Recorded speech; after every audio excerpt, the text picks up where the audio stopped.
Well, hello YouTube, it's me, Fortmaster, and welcome back to another Spooky Dude reaction. Now, if you may remember, a little while ago, I did a reaction to their reviewing 50 Deltarune theories, which was a video of them going over a bunch of Deltarune theories that people had emailed them. So anyway, this time, he's reviewing 65 Deltarune theories. Had a lot of fun with that, a lot of weird little theories that people came up with. And at the end of that, I actually asked if I should send in my theories that I had kind of come up with over my time watching Deltarune theories to see what he thought of them. And from what I saw, everybody that did comment specifically about that said I should, so I did. Literally the day after I published the video. So, do I think my theories are going to be in this video?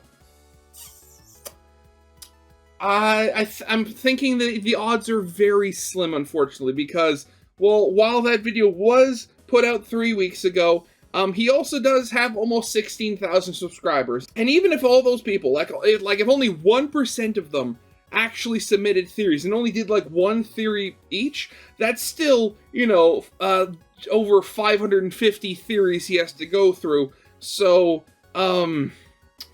yeah. So, I guess this is where the fun comes in. I'm going to see if I'm going to be part of the video here. Well, yeah, so we should probably get this thing started. So, of course, as always, original videos linked in the description. If you haven't seen it for some reason, corner video will lead to my Let's Play of the day. And if you like this video or any other video that I make, I'd very much appreciate it if you gave the video a like and subscribe to my channel, because my main goal for this year is to hopefully hit 5,000 subscribers, and at the current rate I'm going, that's totally doable thanks to everyone that thinks my channel is worth subscribing to. But yeah, we'll hold that out of the way. Let's get this thing started then, shall we? Deltarune is coming out in 11 days. You can find the song Padam Padam on any music app. But on the YouTube music app, you'll find this rare Padam Padam Punk remix. Or the disco remix. Ooh. Deltarune is coming out in 11 days. Jeez, I honestly can't believe it. True. It's never been this close before. We are literally about to get chapters 3 and 4. Time is running out. But I want to make one more video first. My last video was pretty crazy. I reviewed 50 theories that you guys sent to me. Because of how much work it was, I decided I would never, ever, under any circumstances do something that crazy again. So this time he did 65. And then you sent me more than 100 more theories, so here we are. Okay, never mind. It wasn't as much as I thought he'd have. Okay. Will say, originally I said that I was going to do 100 theories in my next video. However, after starting to work on it, I realized that if I committed to 100 theories, it would have taken me way too long to make, and the video would have been about 3 to 4 hours long, releasing right before the chapters, which, at that point, I mean, there is no point, because so many of these theories are related to chapters 3 and 4. So instead, I decided it would be better to review 65 theories, as it's a much more manageable number, and it could come out now rather than right before the chapters drop. Seeing that the chapters come out within a few weeks, I have to get through these as fast as humanly possible.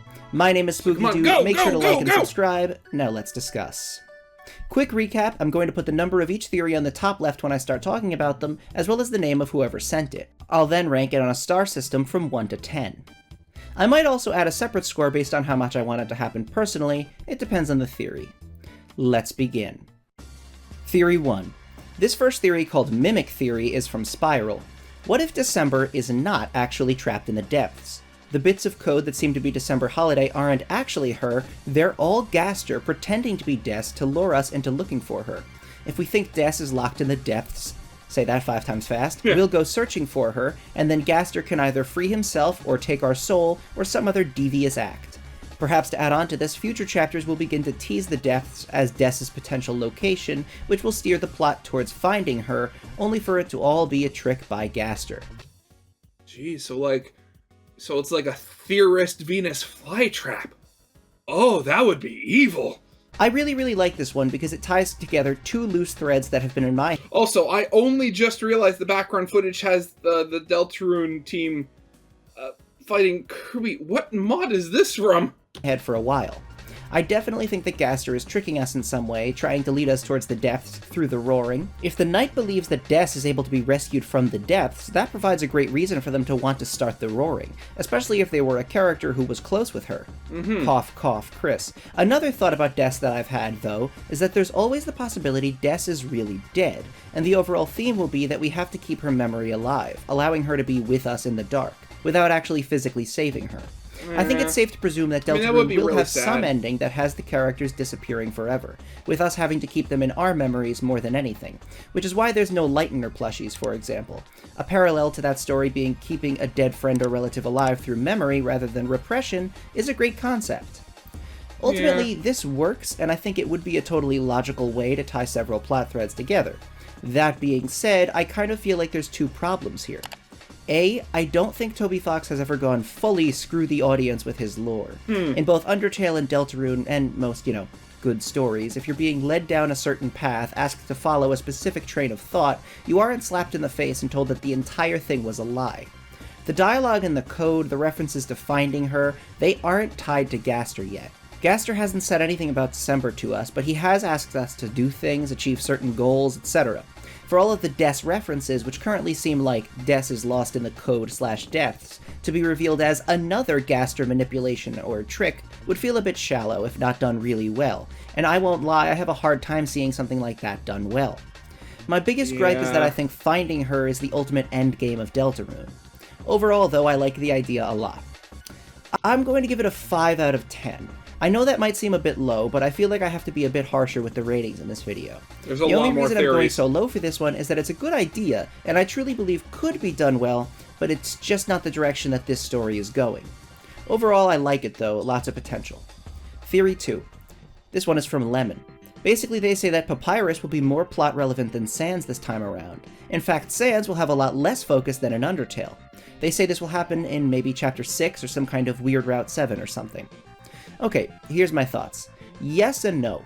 I do think Papyrus will be very plot relevant, especially with how we haven't seen him. Toby can be very memey at times, but a lot of the things in the games can be funny, like, they're usually done for a purpose. So specifically teasing Papyrus, like, so heavily as, he's done, that has to mean something. But I also think Sans is going to be plot relevant as well.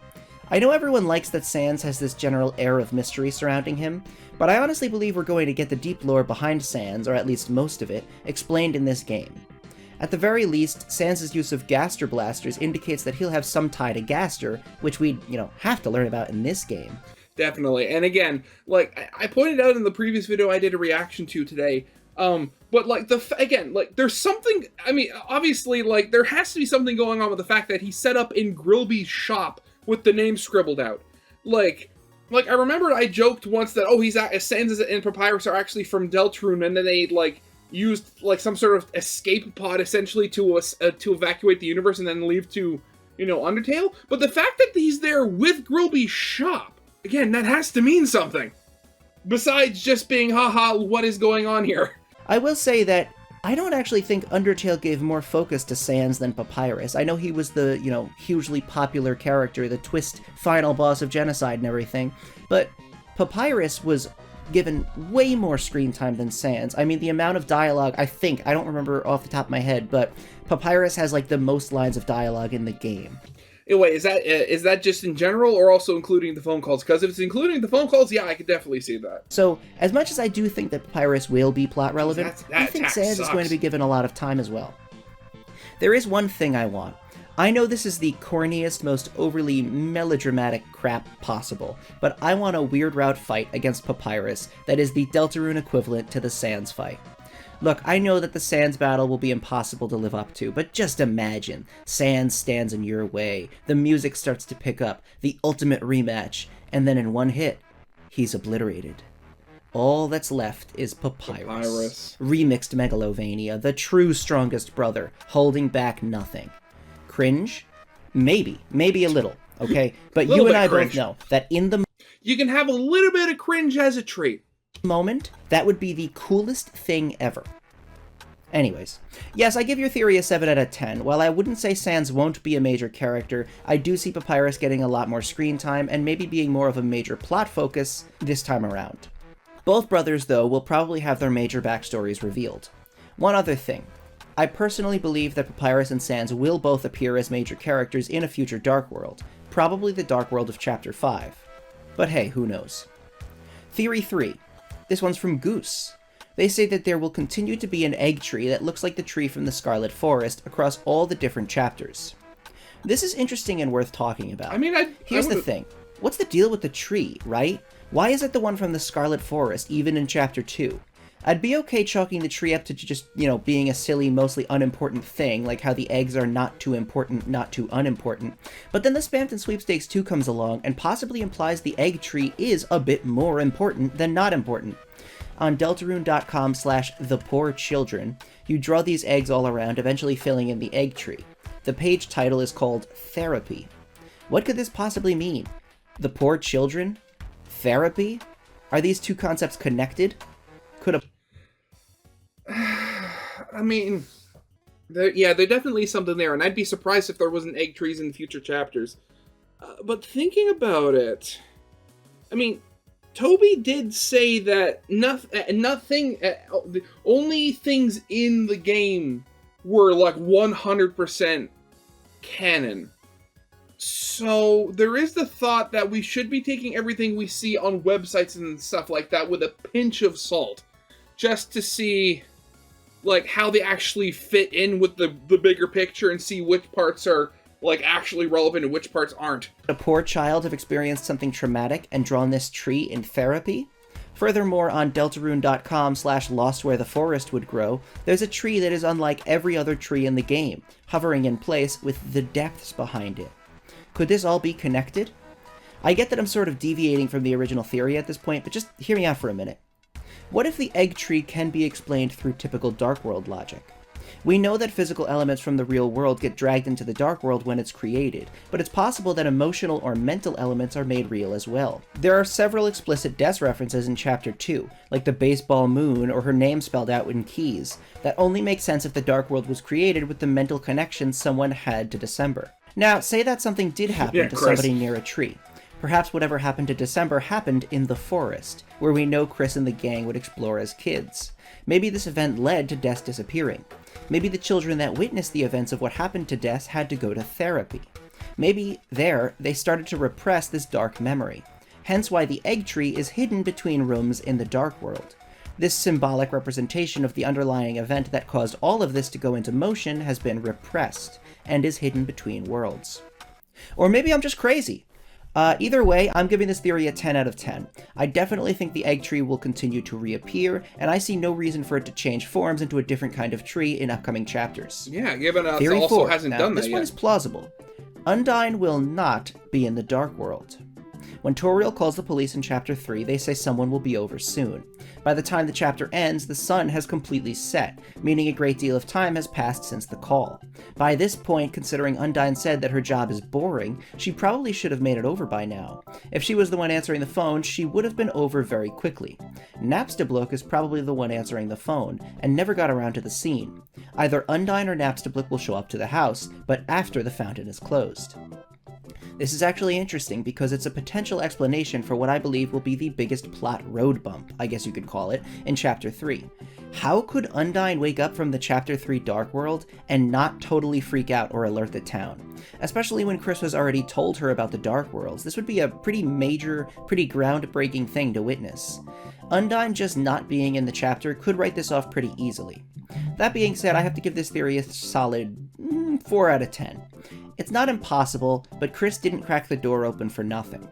Plus, Undyne's name is one of the names Gaster reacts oddly to, and in my opinion will be one of the characters who appear inside a Dark World. Yeah, that'd be really weird if again, that kind of falls into the whole thing that, like, Toby is a bit of a troll, but he does a lot of the stuff in games for a reason. So, while I love the thought of seeing Napstablook in a Dark World, I don't think that's how this is going to work. It makes perfect sense for that to be now. You have a point about her taking too long to get to the house, and I do wonder if the game will comment on it or provide some explanation, but overall I don't think this is too likely. Theory 5. This next theory is regarding the potential return of Birdly after the Weird Route. Due to a lack of knowledge of what happens to Lighteners if their bodies are left in the collapsing Dark Worlds, as well as the fact that this body didn't disappear like monsters do in Undertale, could Birdly come back as a powered-up, revived form later on in the Weird Route? With Birdly being Snowgraved, he could have ice attacks similar to Noelle. If Chess Theory is correct, and Chapter 6 will indeed feature a pawn enemy, could an undead Birdly be the pawn we fight? Given that he was Queen's pawn earlier, okay, I could see that. I mean, maybe the ice attack thing could work. Again, I'm still playing on the whole thing that, Birdly technically is dead, but he's more brain dead or in a coma or something like that. I like this idea. I think that, as I mentioned in the previous theory review video, there is definitely storytelling potential when it comes to the idea that Birdly might not be totally 100% dead, even though, again, it seems unlikely, and would have to be pulled off really well. The one thing that does interest me is that if Chris was able to be possessed by us, and there have been several references to control, strings, etc., is it possible that another body will be possessed at some point in time? And have it be Birdly. Ooh. No, that's a thought. Wonder how that would they be on our side though? Like, we'll possess the vessel, or we'll possess Noelle, or Gaster will possess Noelle, or Gaster will possess the vessel. I don't know. Birdly being controlled and brought back to life is a good idea, but with the lack of current evidence, I'd say it's about a 4 out of 10. Yeah, I can see that. Theory 6. The closet in the library is Queen's mansion in the Dark World, which explains the flavor text "a large person can fit inside," because it's referencing her robot. I'm giving this one a 10 out of 10. I definitely think this is true. Theory 7. What if Deltarune is a...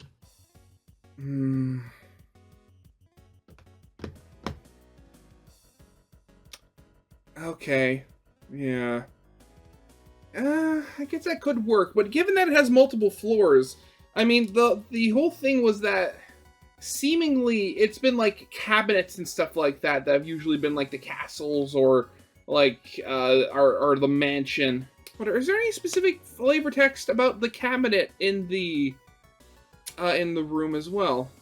a prequel to Undertale in the literal sense. Humans and monsters have rough relations because humans are jealous of the monster's ability to live longer. Thus, they live separately. The roaring will be the tipping point in the human-monster relations, and after realizing that monsters are dangerous, they will start the human-monster war, leading to Undertale. I mean, I'm a bit shocked because I came up with this exact theory at some point. Again, I forget when, but I suggested something else. I suggested basically something extremely similar to that.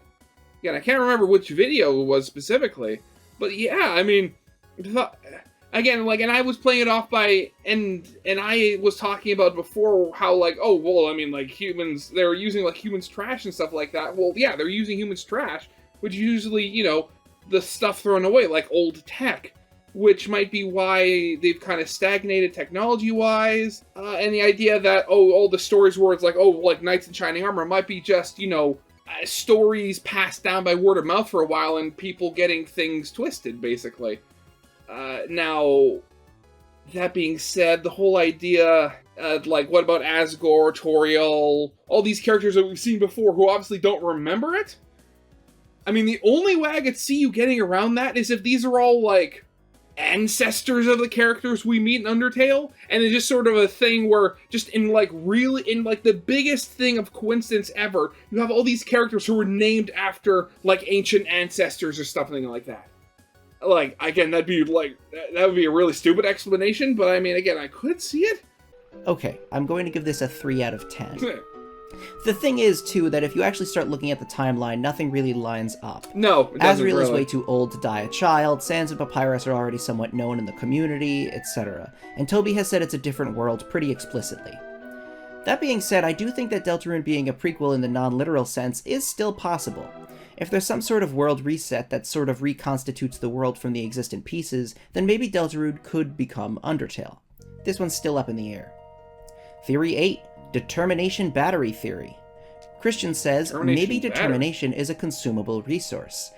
The reason that Chris or any other knight candidate isn't going around opening up dark worlds willy-nilly is because opening a fountain takes lots of determination, and they have to sort of recharge it. Yeah, that's a great idea, and possibly explains why the knight hasn't rapidly opened dark fountains. That being said, I think it's been stated that determination is something all lighteners possess, so there hasn't really been a precedent set for it to be drained from a body. That being said, I'm giving this a 6 out of 10. I mean, I could also potentially see it just as, you know, the knight, whoever they are, whether it's like Mayor Holiday, Chris, or her, whoever it turns out to be, maybe being like really finicky and wanting the portals to be opened up into perfect locations. So it's not like, oh, just open up in this room, in this room, in this room. It's like, what kind of dark world would that be? That would suck, you know, that sort of deal. I think it's a good idea that needs more solid evidence to really believe. Theory 9. We will get a Chapter 0.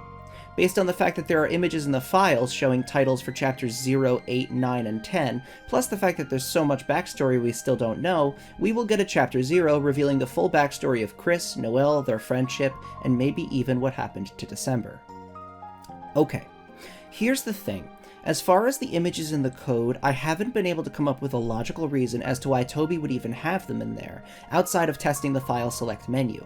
But even then, if he did have them to test the file select menu, like for scaling or whatever, why would he even have more than 7 chapters? And why would he leave them in the files knowing that people would eventually see them? I think that the safe answer is they were just there for testing, but there are other potential answers. One of these chapters will exist, and to make it less obvious, Toby included 0 through 10 so you don't know exactly what's going to happen. Like that, you know? Yeah. Or maybe another chapter will appear past a certain point. Who knows? Chapter 0 is a very likely candidate for the quote-unquote extra chapter, especially considering the Chris and Noelle kid sprites that we see in Chapter 2. I mean, again, I've said before, but my whole idea is that, like, you unlock the, like, depending on if there is more than just the 2 routes, like normal and weird, you may unlock more chapters by going down different routes and kind of, like, having the ability to go to those previous chapters, like Chapter 0, for example. The backstory of Hometown and all of its residents has been heavily discussed throughout the entire game so far, and I think actually having us play through it is a great way to give us the full story. I'm giving this one a 7 out of 10. Even if it doesn't come in the form of an official Chapter 0, playable Hometown backstory seems likely, and would be totally awesome. Yeah, definitely. I'm curious though, if there was a Chapter 0, what do you guys think would be in it? Would there be a Dark World? Gaster? The actual disappearance of Des? Tell me in the comments below. That would definitely be cool. Theory 10. Susie is the main character. She's in the middle of the prophecy, she's the one actively going through the character growth and befriending everyone in the Dark Worlds, she's the one with the love interest, and the crown motif throughout her room could indicate that she's more important than we think. It's also worth noting that the game continuously cuts away to focus on her solo adventures in the Dark World, where she goes through the most growth. I'm just gonna come out and say it, absolutely yes. Now, this discussion is kind of where things get weird and hard to talk about, because Susie is actually the main character, gets into deep lore gastery territory. Technically, Susie being this major character who has the most growth could be explained by the main character, Chris, being a silent protagonist. Look at Chrono Trigger, for example. The main character, Chrono, is the one who goes through the least in the story, whereas the partners are all very important. This could simply be that. However, it is worth noting that the adventure is seemingly focused towards Susie. Ralse has mentioned several times that it's very important to make sure Susie is happy. Susie is also seemingly unable to be controlled by us, and even the trailer for Chapter 3 teases this more. Oh god, right, yeah, I completely forgot about this where you're playing... Oh god, wait a second, I just realized, if you're going to be doing this, then that means... So you have to, like, keep in time, you know, getting the beats while simultaneously moving Rouse's, like, singing bar in place. Oh, that's gonna be horrible. Oh no! Technically, if we were originally supposed to be in the vessel, literally a personality-less body for us to live through, then Susie would be the only real character in the party. This definitely does feel like Susie's story, though. Even though I don't have a lore explanation as to why in the physical sense Susie is taking the role of the main character, I definitely think she just sort of, you know, is the main character of the story.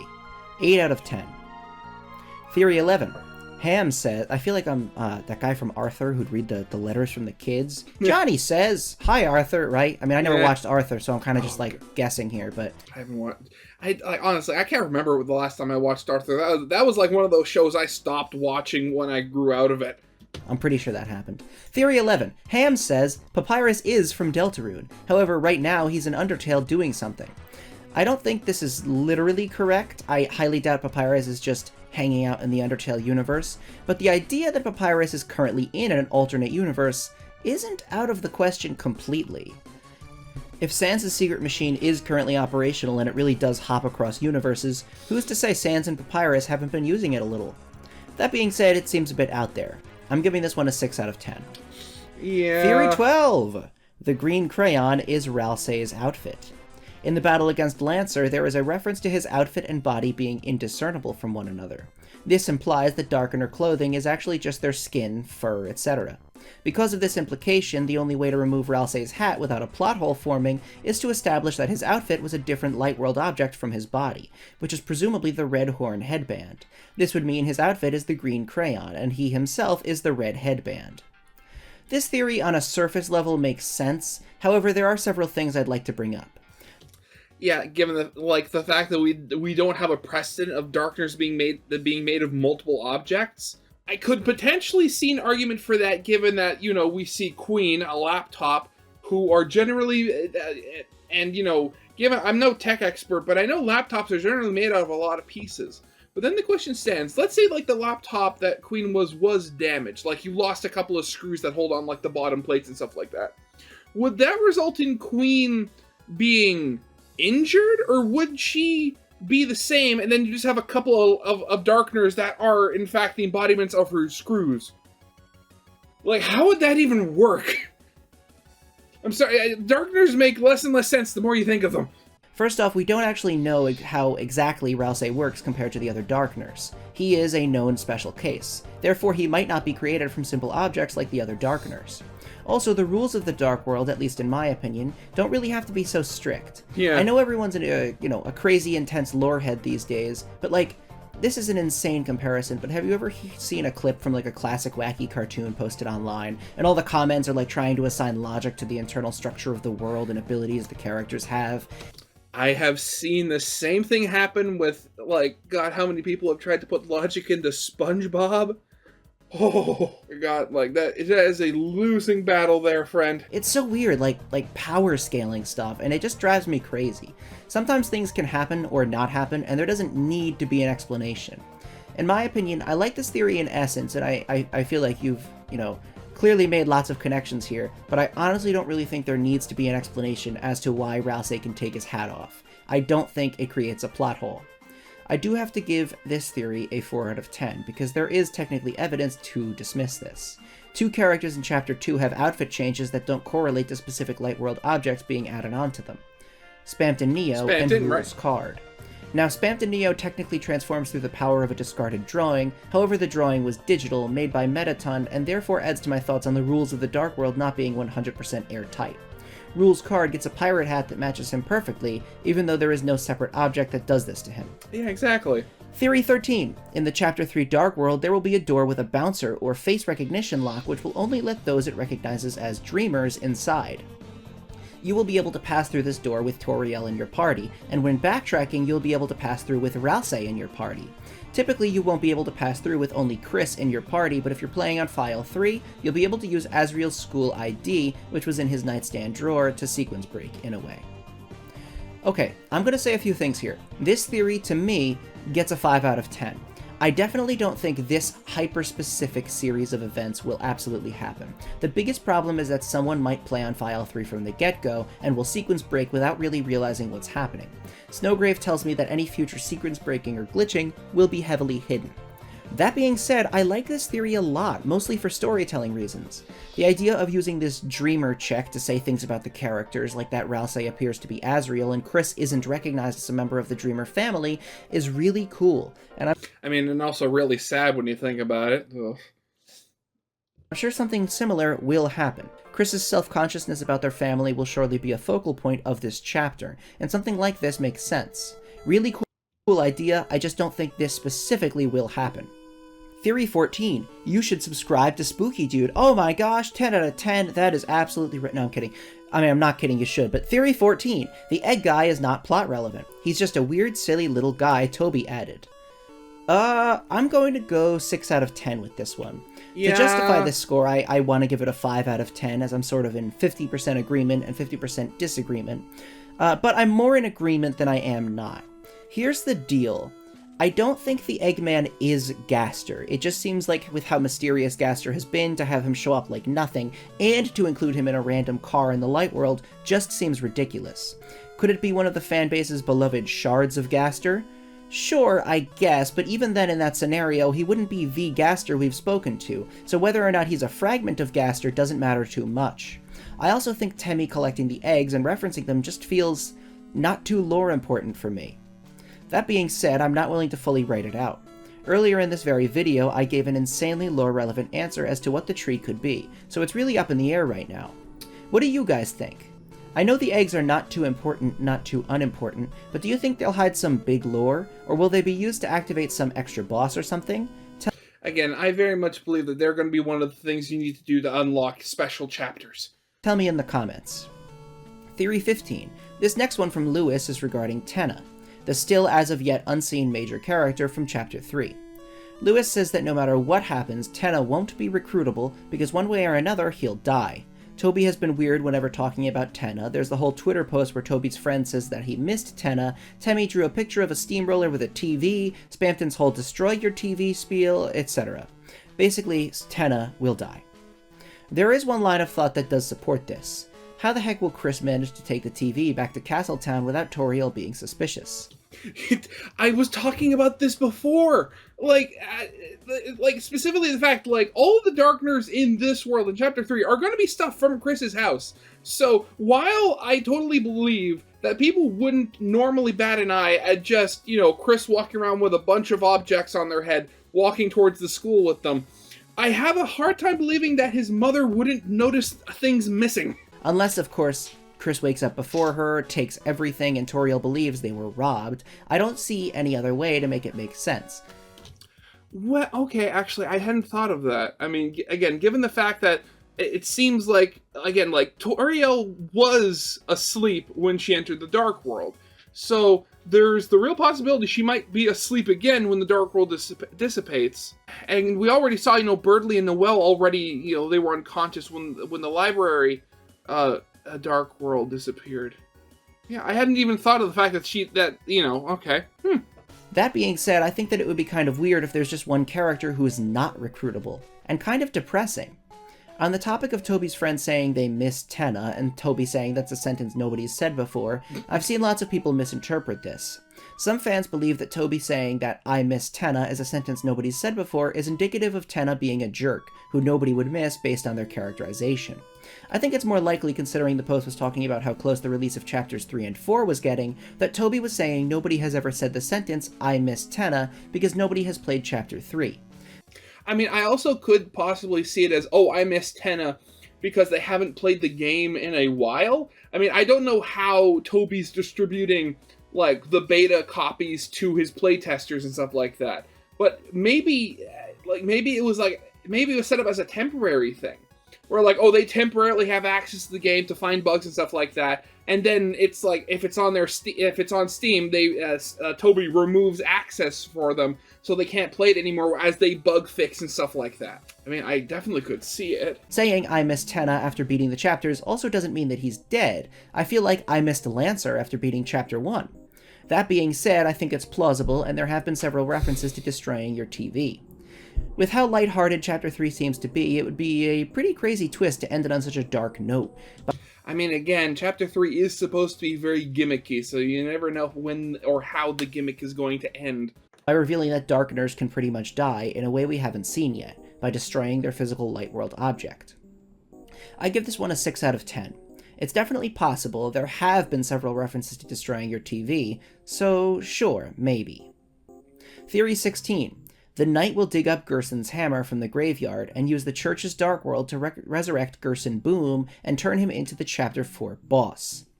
I think this idea has lots of merit, and I've kind of thought it for a while. Not necessarily that the knight will intentionally dig up the hammer, I'm, not too sure about that, but that Gerson Boom will be resurrected in some way through a dark fountain. We know that Gerson is one of the names Gaster reacts to, so him appearing in a future Dark World in some form seems likely. Gerson has been teased a bit by random bits of Czech dialogue, with him seemingly being this Tolkien-esque figure who writes fantasy stories. That seems like a very important role in this fantasy story, so I wouldn't be surprised if we see him. 8 out of 10 for this one. Theory 17. Ramb and Romb, or Ram and Rom, based on how you want to pronounce that, the pages in the new sweepstakes update, are the names of the secret bosses for Chapter 3. Ramb is referring to RAM, Random Access Memory, as well as a ram like the animal. It'll most likely be based off the scrapped video game boss on Azriel's computer, and will be a stand-in for Azriel. Oh god, yeah. I wonder how that's going to play out. Again, I was kind of joking about this before, like, just trying to figure out how far the Dark World will actually spread throughout the house, because there are several areas that are blocked off by doors. So I wonder, is there going to be like, oh, you go upstairs and the world kind of fades into like the real world or something like that? Or are you going to be able to walk through a door and it's just the bathroom? ROM is referring to ROM, read-only memory, and will be the old console under the bed. Maybe even the knockoff's controller specifically. It'll be a stand-in for Chris. This is really interesting and has lots of potential. First off, the idea of a console and game being the secret bosses is a really cool idea, because you can't have one without the other, leading to potential for more Chris Soul storytelling stuff. I also think it's safe to say for sure that Ram and Rom both correlate to something about the Chapter 3 secret boss, especially because on deltarune.com/rom, when you click the invisible icon, it takes you to the Chapter 3 page that says not applicable, but, with the window saying you can never defeat us, let's rumble. This is a reference to Link's Awakening, in which the boss Shadow Nightmare says this exact line. But more on that later. I like the way you're thinking, linking the ROM and RAM to the secret bosses. I also think there's potential for this chapter's deal to involve pairs, especially with Spamton talking about elemental pairs, Mike and Tenna both being characters confirmed for the chapter, and El Nina and La Nino or is it El Nina and La Nino? I don't know how it's pronounced. Also being a pair of NPCs who have been heavily featured. The secret bosses being a pair this time makes sense, and I wouldn't doubt that those pages on the sweepstakes are teasing them. However, I'm not 100% sold on the old console, the knockoff controller, or the scrapped boss being too important just yet. I'm going to give this one a 7 out of 10, because while I'm not totally committed yet, I can definitely see it happening. Theory 18. There will be no Deltarune equivalent to Kara, in the sense that a character separate from Chris, who is meant to be a specific Kara parallel, will exist. Whether Chris is meant to be the general Deltarune equivalent to Kara is another question. This theory specifically states that there is no specific Deltarune Kara like there is a Deltarune version of everyone else. I give this one a 10 out of 10. Kara, separate from their backstory, is very much unimportant. I know that sounds shocking and maybe a bit harsh, but without being adopted by the Dreamers, there is very little to Kara. Introducing a human in Deltarune named Kara would be a bit pointless, because it's just a character who has done nothing. I think Chris is the Deltarune equivalent to Kara, actually. Yeah, they the both human like adopted chocolate by and the knives, Dreamer. wear green, etc. I don't think there necessarily needs to be a Deltarune Kara equivalent, and I think the closest thing there is to one is Chris. God, okay, going back, I remember when I did my reaction to We Didn't Start the Roaring, there was that one line referring to Terra theory, and from what I can understand, the little bit I've actually been able to find out on that theory, like, it was just, like, it involved, like, the Kara equivalent being, like, more analogous to Frisk or something. It was so weird and confusing. Theory 19. If you ask someone how many endings there are to Undertale, they'd tell you 3. Pacifist, neutral, and no mercy. Despite this, based on your choices, there are technically 89 neutral endings, where different characters are in different scenarios and say different things. The general idea of what has happened to the monsters is the same, but the specifics are based on your choices throughout the game. In this way, when Toby says that Deltarune will have one ending, he is saying something similar will happen in Deltarune. Wait, what? I wrote that in the script. In this way, when Toby says that Deltarune will have one ending. Oh, okay, see, he is saying something similar will happen in Deltarune like there is to Undertale. There will only be one major outcome of the story, however, based on our choices throughout the story, the specifics will be different. Different characters will be in different places and say different things. For example, Birdly will be dead on the weird Okay, yeah, I could see I'm that. gonna keep that in the video. You gotta understand, guys, this is 59 pages. My mind just wrapped around itself with that one. What the Again, I could definitely see that one. Again, I mean, and again, that could also add fuel to the fire with the whole thing, like, one ending, question mark? It's like, where it's like, oh yeah, there's one ending, but there's really not just one ending, you know? It's like, we're being really pedantic here. What the hell was I writing? Anyway, yeah, the theory states that it's going to be like the neutral ending, where there is only one general ending, but our choices will lead us to specific different things happening. For example, Birdly being frozen chicken on the weird route. Okay, look, this is technically the cleanest answer as to what Toby means when he says there's one ending. Nobody really knows how, with the amount of stuff we can change, there can only be one ending. The most common suggestions I've seen involve the world ending, so no matter what states the characters are in, the world ends. It's like, and it's just imagine, it's completely like it does not connect to what we're doing at all. How the world actually ends is by like a giant meteor coming from space, so no matter what we do, the world still is destroyed. Or a more literal, even Snowgrave leads to the one ending that all options in Pacifist leads to. There is literally one ending, which, I mean, that wouldn't make sense, again, because of how much we've changed. Frankly, I think it's gotta be something out of the ordinary. They're like, hey, bye, Chris, see you at college. Like, just to let you know, Birdley's dead. As Toby himself has said that there's something more important than reaching the end. In my opinion, we'll probably reach a generic video game end type place in Chapter 7, but the something more important, either stopping Gaster or finding December, etc., will be locked behind further exploration that leads to one true ending, thus justifying the statement that there is one ending. A suggestion I've seen is that the end isn't actually when the credits roll. There will just be a point where we have to make the conscious decision to stop playing. My one problem with this specific theory, though, that there will be several variations of one generic ending, is that the only reason people say Undertale has 3 endings rather than, like, 95, is because the neutral endings all fall under the same umbrella. Had there only been the neutral route, when you ask someone how many endings there are in Undertale, they'd probably say several based on your choices. For that reason, I'm going to give this theory a 6 out of 10. I think the one ending is more complicated than what we currently know. Yeah. Theory 20. 10 out of 10? I'm not going to lie, a part of me does feel like this has a chance at being purposeful. Okay. I mean, I could see it. And, not to be a hater here, but, I mean, you're neglecting, Noelle's yellow and the green and, the purple, and you're also using Noelle's Lightner form and Susie's Darkner form. If you wanted to do this more accurately, you should have used both of the same world. Theory 21. Buzz Theory. In Toy Story 2, Buzz Lightyear, who once believed he was a real space ranger only to discover he was actually a toy, finds shelves full of versions of himself on the walls of Al's toy barn. One copy of Buzz, who believes he's a space ranger, locks up original Buzz and replaces him in the party. This theory relates the scene to what happened with the Vessel and Chris. The Vessel, who was designed as a video game character, was replaced by Chris. Similar to how the characters in Toy Story 2 thought that this new Buzz was acting strangely, characters in Hometown have said that Chris was acting strange recently. I guess you could say that strange things are happening to them. Could this sequence of events from Toy Story 2 parallel what's happening in Deltarune? Could the Vessel have known they were a program, a cog in the machine, while Chris thinks they're really human?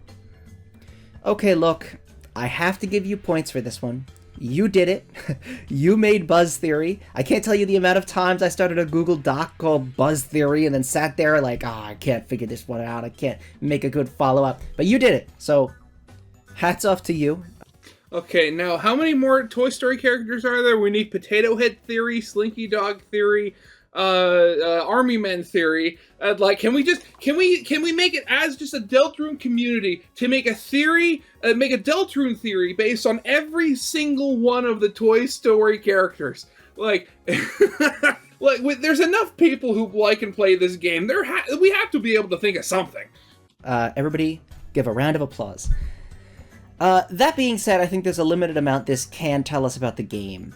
On a surface level, sure, I guess you could claim that there are similarities here, but I'd argue that the parallels are too surface level to really say anything, and I highly doubt that they were purposeful. Look, again, I need to give you some credit here for creating Buzz Theory. I'd be lying if I said I hadn't tried to follow up the legendary Woody theory, but failed to come up with anything. But still, in all honesty, I don't know how much I agree with this. Outside of the general improbability of it all, I don't really think Chris fits with the fake Buzz. Fake Buzz truly believed himself to be a space ranger, while real Buzz was knowledgeable about the way the world truly works. Chris might not know everything, but they seem to have more knowledge about the inner workings of Deltarune than even we do right now. For that reason, I'm sorry, but I have to give Buzz Theory a 4 out of 10.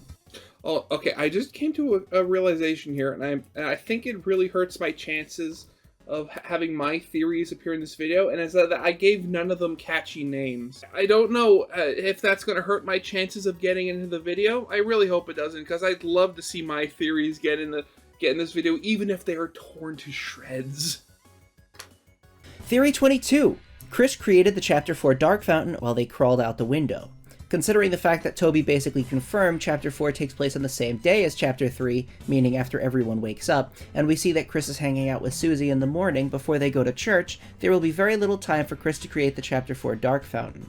Therefore, they already created the Dark Fountain when they crawled out the window. This theory assumes, of course, that Chris is the knight, which I also do, because they totally are. Okay, but for real, not sure how I feel about this one. I feel like, again, assuming Chris is the knight, there's not really enough time for them to go all the way to the church, open a dark fountain, go all the way back home, slash Toriel's tires, and climb back into the window in that brief cutscene. Yeah. I'm not saying it's impossible, but you'd also have to believe that between that moment and church the next day, nobody would be near the church. Again, I guess it's possible, but it seems rather unlikely. I do think that Chris opened the Chapter 2 fountain overnight between Chapters 1 and 2. However, we don't actually see how much time that takes. Personally, I think that Chapter 4 is going to really be the moment that either proves or debunks Chris Knight. By the time church rolls around, we'll either see Chris sneak off to make a fountain, or we won't. And if we don't, I'd have a hard time continuing to argue Chris Knight. As it stands, though, I don't think there was enough time to open the fountain in that brief cutscene. Plus, Shaw mentions that the next secret boss requires the Shadow Mantle, which seems to be, based on the new sweepstakes pages, a Chapter 3 thing. For this reason, I'm giving this theory a 5 out of 10. Not 100% impossible, but I think there are way more likely outcomes for the opening of the Chapter 4 fountain. Theory 23. Multi-Knight Theory. There are several variations of this theory. Basically, it argues that there is not one individual known as the Roaring Knight, but instead the Roaring Knight is a title assigned to whatever individual opens the Dark Fountain in question. Through this logic, there are, in actuality, multiple knights in Deltarune. This theory states that we know the knight of Chapter 3 is Chris, however someone else opened the fountains for Chapter 1 and 2. Possibly even different people.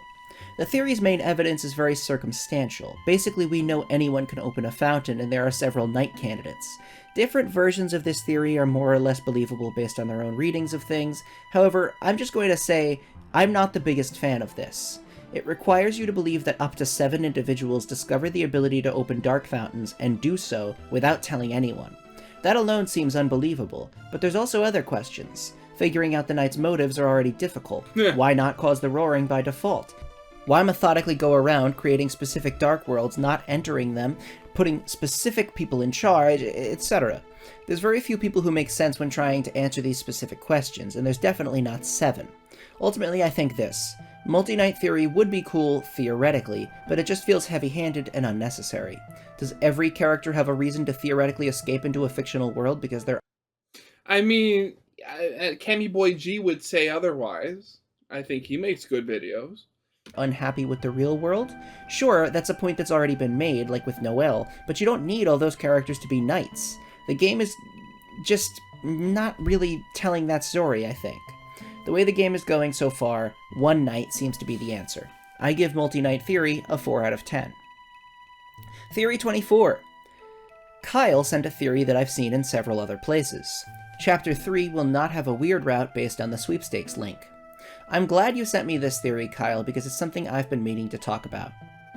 So, on Deltarune.com/Chapter 5, this is what you see.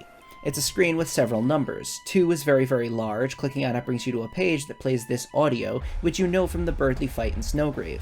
Clicking on Chapter 5 brings you to this strange music track. Sounds like a bit from Hometown. Chapter 4 leads you to a puzzle, and Chapter 1 is very, very small. Chapter 3 is hidden, but it's just as large as Chapter 2. Now, that's the picture I was talking about. Before, in the previous video I did reaction to, I talked about seeing an alternate version of, the chapter thing, where there was a number, where it had a number 3 just as big as number 2, and I could not figure out whether it was real or photoshopped or something. And that's it. It's just covered. You have to highlight them. Okay. There's nothing really enough proof. There's not enough proof on this page necessarily, but this is all on Deltarune.com/Chapter 5. What if you go to the URLs correlating to the other chapters? Deltarune.com/Chapter 1 says not applicable. Deltarune.com/Chapter 2 says applicable. Deltarune.com/Chapter 3 says not applicable. But if you edit the website's code, you'll find that the word but is off to the side. These two things combined have led the fanbase to believe that this is regarding the weird route.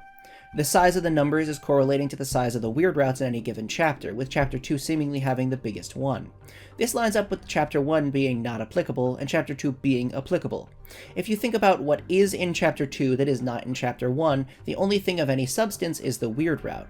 Because of this, most fans have said Chapter 3 won't have a weird route. Except, what does that "but" mean? The majority of this fanbase seems to think that it means something relatively simple. There is no weird route for Chapter 3, however, there are alterations to the story based on whether or not you did the Chapter 2 weird route. I don't agree with this theory, simply because why warn us about this? Sure, there doesn't need to be a reason or point to do this whole Spamton Sweepstakes 2 thing, but there also is typically a reason Toby's had for teasing certain things. I expect that the weird route will alter the story and cause differences. That's the only reason you do it in the first place, because you want to see a different side of the story. Right. Nobody enjoys torturing Noelle, but they do it because it's a new route. Therefore, by design, it should change the story. I think that these teasers are trying to get you to figure something out. I don't necessarily think they're telling you the story will be different because of the Chapter 2 weird route, because again, wouldn't that be all of them? Wouldn't Chapter 4 also say, but, like, even, you know what I'm saying? Like, yeah, like, just thinking about that starts to get, like, not even for, like, story-wise, it just starts to get, like, really complicated logic-wise. Like, if you did Chapter 2's weird route, I could, totally see it having, adverse effects and changes in Chapter 3. But by that logic, how would it not have an effect on Chapter 4? Because, in Chapter 3, it takes place in your house with, like, virtually nobody from the outside world, and especially nobody from the previous weird route there. But Chapter 4 takes place, in the rest of town, presumably in the church, where you presumably have a lot more people. So you'd think that if you did the weird route and the weird route affected future chapters, it would affect the chapter that takes place in a public setting involving multiple characters much more. I don't think you'd need to tell people the story might be different if you've done the weird route. I think that the "but" is trying to get you to figure something out. Here are my suggestions about what not applicable "but" could mean. First, there is no weird route in the traditional sense in Chapter 3, however, there is something you need to do to set up a future weird route. This one makes sense because it seems like the simplest answer, and Occam's razor and all that. However, with the size of the 3 being just as big as the 2, I actually feel like there might need to be more than that. This brings me to my second suggestion, and it's something I really would like to see happen. What if Chapter 3 does have a weird route, however it's not accessible in the typical way? As in, what if, on a blind playthrough of the game, you cannot access the weird route, you instead need to do something else? Something like complete a future chapter on a different file, or pass items between files, something we've seen done with the Shadow Crystals already. I have said before that the weird meta file hopping shenanigans is something I'm sort of expecting, at least a little from the final game. Yeah. Chapter 2 kept the weird route very hidden.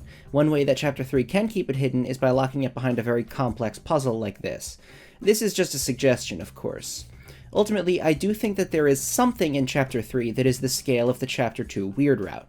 I give the theory that there will be absolutely no weird route in Chapter 3 a 3 out of 10. Theory 25. Tenna will be a 3D boss fight in Chapter 3, utilizing 3D graphics. Another very relevant topic. Basically, in the trailer for Chapters 3 and 4, they show King, Queen, and then this 3D rendered TV head. Many people have been suggesting that Tenna in general, or whoever this character is, will actually utilize a 3D model for most of the game. To add to this, literally today, May 18th, people are discovering that the estimated file size for Chapters 3 and 4 are much larger than Chapters 1 and 2. This has led many to suggest that maybe it's because there's a large 3D model that would take up this file size. Here's the deal. I don't think this is a bad theory. Yeah, I could definitely see that. That would also be really cool, just kind of showing, like, Tenna being, like, very different from everything else, like, for whatever reason. But I question as to where people are getting their information about Chapter 3 potentially being much larger. Because, I mean, at least from whatever thing I've seen, nothing's been released yet. Are they, like, mining this from Steam or something? Because I wouldn't think the demo would have that kind of information in it. But I do find fault with the primary evidence. I have limited knowledge of Game Maker Studio specifically, but I imagine that it would be very difficult to implement a fully animated 3D model in Deltarune.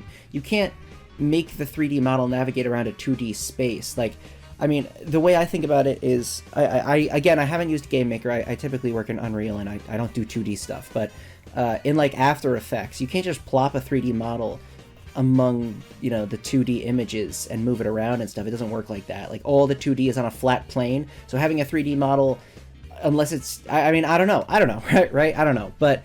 I mean, I could definitely see how they could do it. It's not that you have the actual 3D model in the game, it's just that you have Tenna actually be a 3D model at some point, but all the 3D model and all its animations are essentially rendered out into either pictures or video, and then that's what the game itself actually plays. There's no actual, like, 3D model that you could rip out and then put into, like, 3D Max or Maya or something like that. If Tenna was a 3D model, I imagine they'd use pre-rendered animations for him. That's literally the proper way of saying that. I'm sorry I used too many words. Which would allow him to work the same way as all the other characters.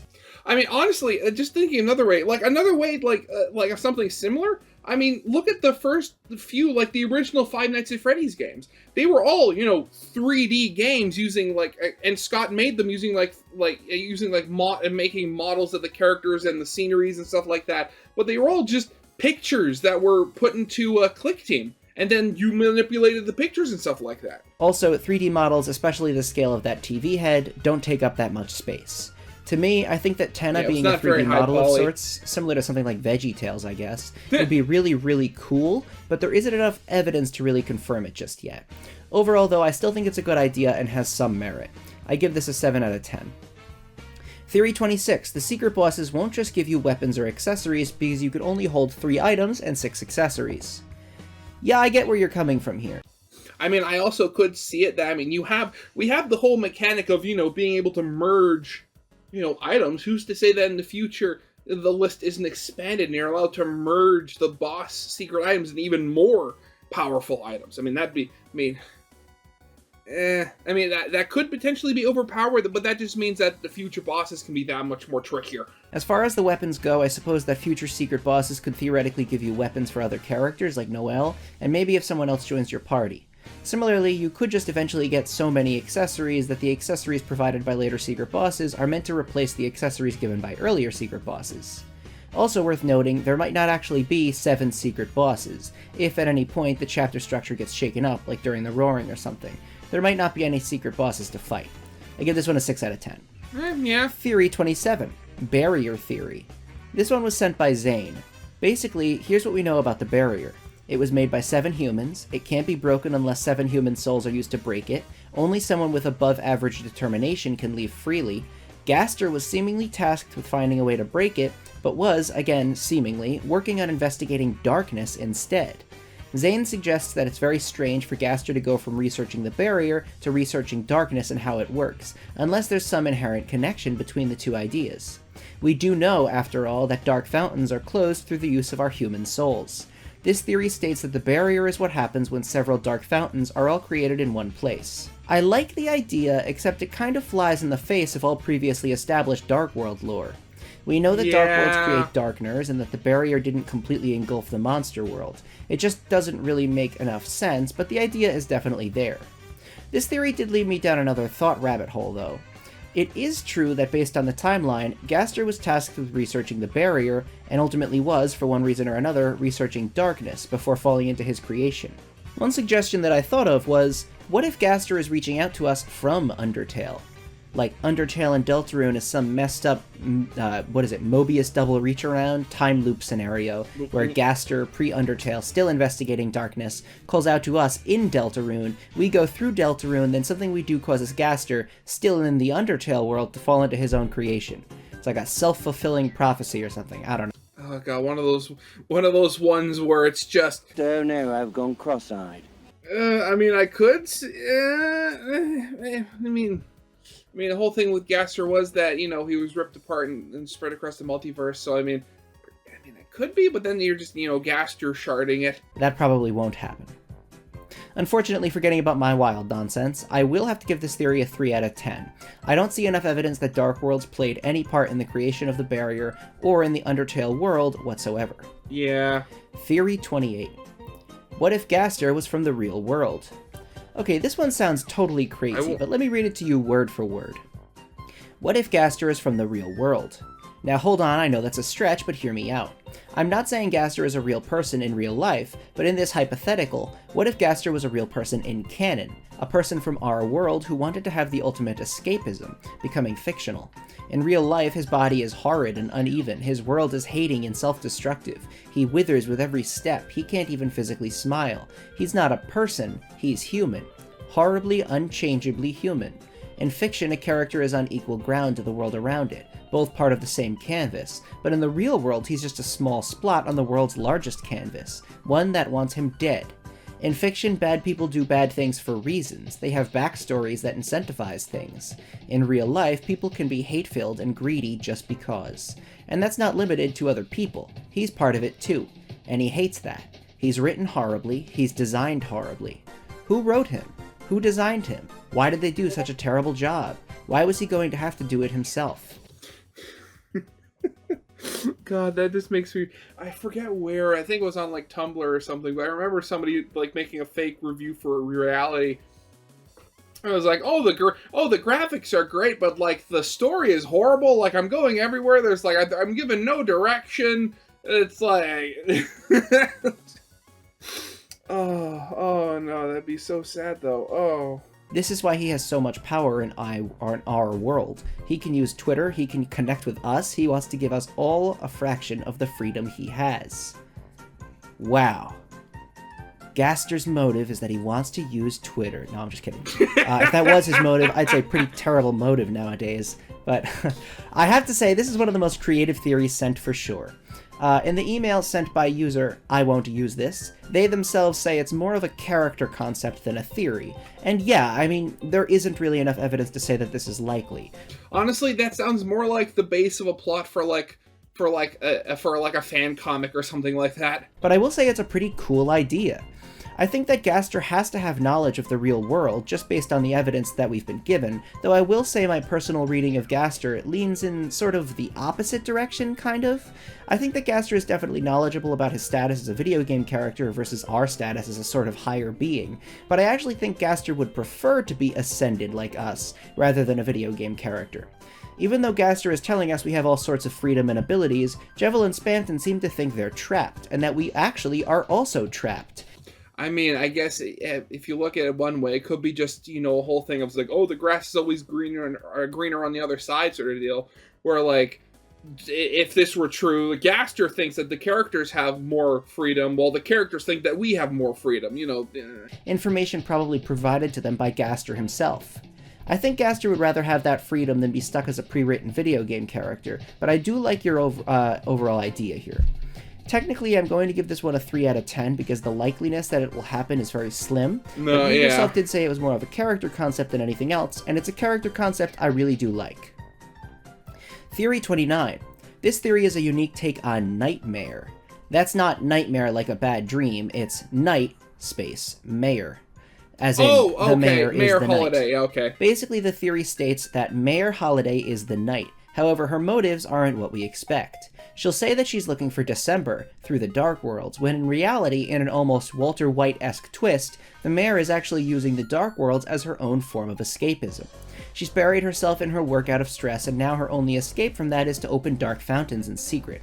She's even using Dark Worlds to feel like she's in control, as she has some affinity for power, so her imprisoning the kings and rearranging the Card Kingdom's power structure is a manifestation of that. Queen claiming that she cares about Noelle while disregarding her wishes is a manifestation of what the mayor tells herself about her parenting style. Okay, Night Mayor is one of those things that seems to be either the most obvious thing in the world or completely improbable. The thing is, we haven't actually seen the mayor just yet, so it's hard to pinpoint exactly what type of character she'll be. Again, like I've said before, I very much believe that I very much believe that if it is just the one person, because I also kind of like the theory that there are multiple people going to be the knights. But if it's only just one person, I very much believe it's going to be the knight, just because or the mayor, I should say, just because she seems to have just as much reason to potentially be the knight as Chris would. And even then, Chris even has potentially less, because we don't know what was going on with him before we showed up. That being said, everything this theory states does line up with what we do know about her. She is very controlling, she does disregard Noelle to an extent, and while some of you might think this is a bit of a stretch, I feel like she's kind of been set up as a sort of antagonist in a way, to lots of characters, not just the fun gang. I think it's clear that while Deltarune will have us face pretty crazy enemies later on, like the Titans, the Angel, maybe Gaster, etc., this is still a story about kids in a small town, and the one person in town who seems the most in need of an attitude adjustment is the mayor. Yeah. The mayor ties into the December storyline, the Dreamer family storyline, and pretty much is connected to the whole town. I can see the mayor getting actively involved in the story somewhere around Chapter 5, so things line up pretty well for Mayor Knight. Based solely on her positioning in the hierarchy of problematic adult situations within Hometown, I would say that if the Knight isn't Chris, it's most likely the mayor. That being said, this theory still runs into the issues that other Knight theories have. Is the mayor knowledgeable about the roaring? If so, why continue to open the fountains? It can be argued that if she did open the Chapter 2 fountain, she did not enter it. Therefore, why open it if the point is escapism? I could almost see it as being addiction, the power of creation. I created this world, I want to do it again, and want to do it more. This one a 7 out of 10. It's a solid take on Mayor Knight, but we still don't have enough to really make solid conclusions just yet.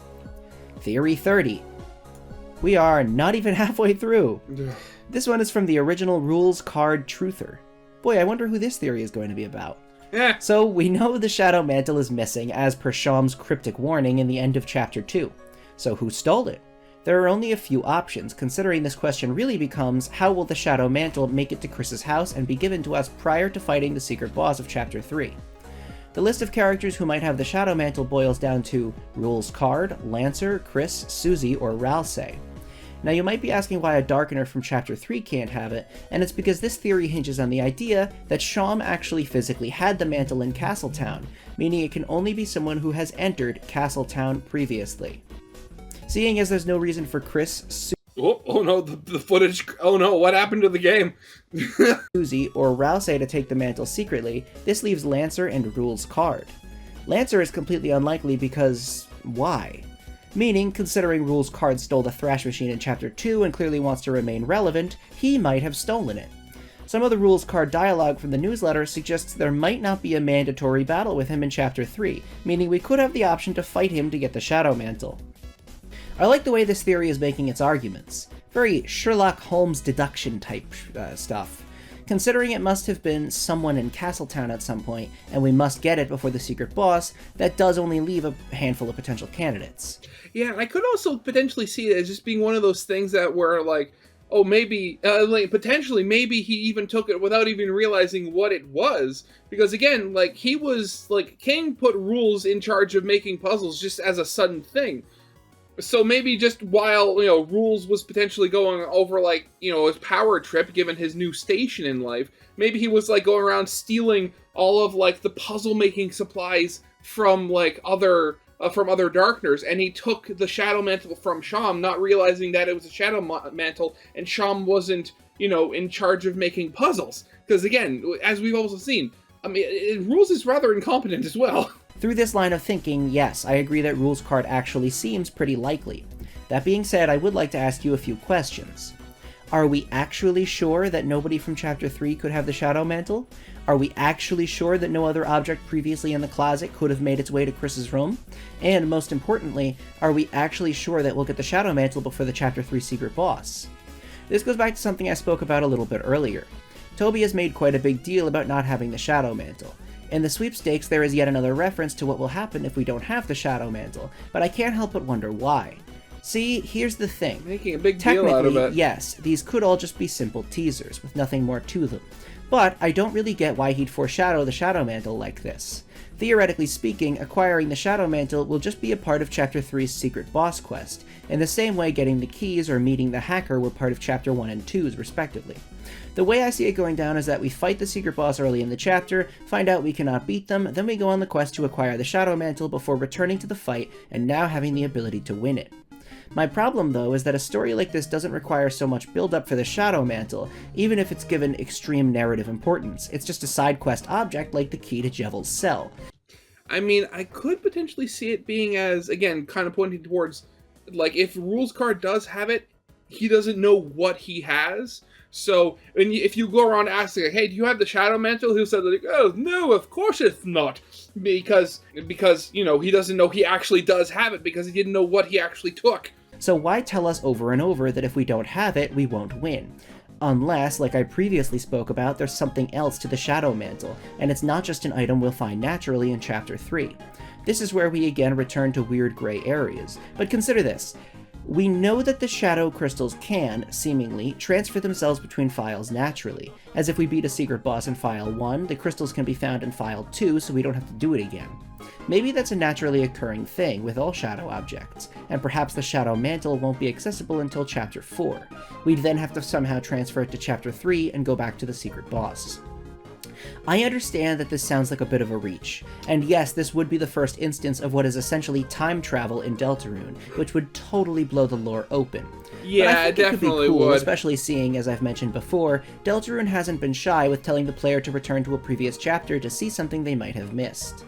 My entire point is, why warn us excessively about not being able to beat the secret boss without the Shadow Mantle, unless there was some reason we needed to know that prior to playing Chapter 3? Unless the Shadow Mantle wasn't some, mandatory quest object we'll naturally stumble upon. But hey, who knows? The Rules mini-boss fight in Chapter 2 has led to a fan theory that we'll fight him in all the chapters, and I'm not so sure about that. I mean, I that would be feel like funny. it has the potential to get old fast. That being said, my personal taste doesn't matter, as I'm not the developer of Deltarune. I'm giving the theory that Rules cards stole the Shadow Mantle a 7 out of 10. Sorry for all the 7 out of 10s, but this is another instance of a theory being based on sound logic, sounding somewhat reasonable, but lacking the smoking gun that it would need to be ranked higher. Theory 31. This next theory is about Chapter 5 and comes in 3 stages. First, the theory states that Chapter 5 will take place at Ice-E's Pizza, considering the sprites we've seen so far for Chapter 5 are Pizza Pants and a balloon, both of which make sense to appear in Ice-E's Pizza. If every chapter is about escapism, Ice-E's could represent escapism through food. Finally, Ice-E is clearly being teased and is seemingly important, so having a chapter at least somewhat focused on him is likely. Then the theory states that the secret boss of this chapter will somehow be related to pineapples, in reference to the famous debate, does pineapple belong on pizza? Oh god. This connects to... Okay, actually, as a side note on that, I've never liked Hawaiian pizza. And also, as a side note, did you know that Hawaiian pizza was actually invented in Canada? But apparently the way they made pineapple pizza there was they didn't just use... they didn't basically have, the big chunks of pineapple that, most places do now. What they actually was, they actually basically shaved it, so they put the pineapple on in really thin, strips, so that when it cooked, it almost basically dissolved into the pizza, adding its sweetness while not being just a big chunk of fruit. And honestly, I'm not too big of a fan of normal, Hawaiian pizza, but I would actually love to try it that way with the really thin strips. That does sound good. Directly to pizza and something being discarded. Since pineapple on pizza is a sort of controversy and people disagree on it, the secret boss might be totally physically stable and present, but everyone hates them and keeps them out of societal activities for something they cannot control. Oh god, that's really sad. No. Everybody treats them like they're Javeler Spamton, but they're just a totally normal dude. Making them want social and emotional freedom rather than literal freedom.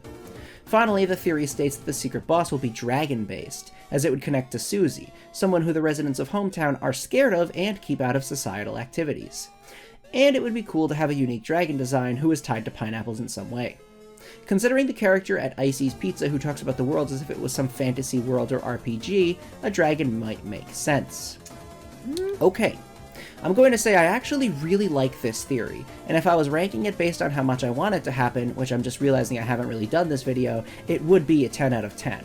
All 3 parts of this theory sound really cool and have lots of storytelling potential. That being said, there are a few things about this theory I'm not totally sold on.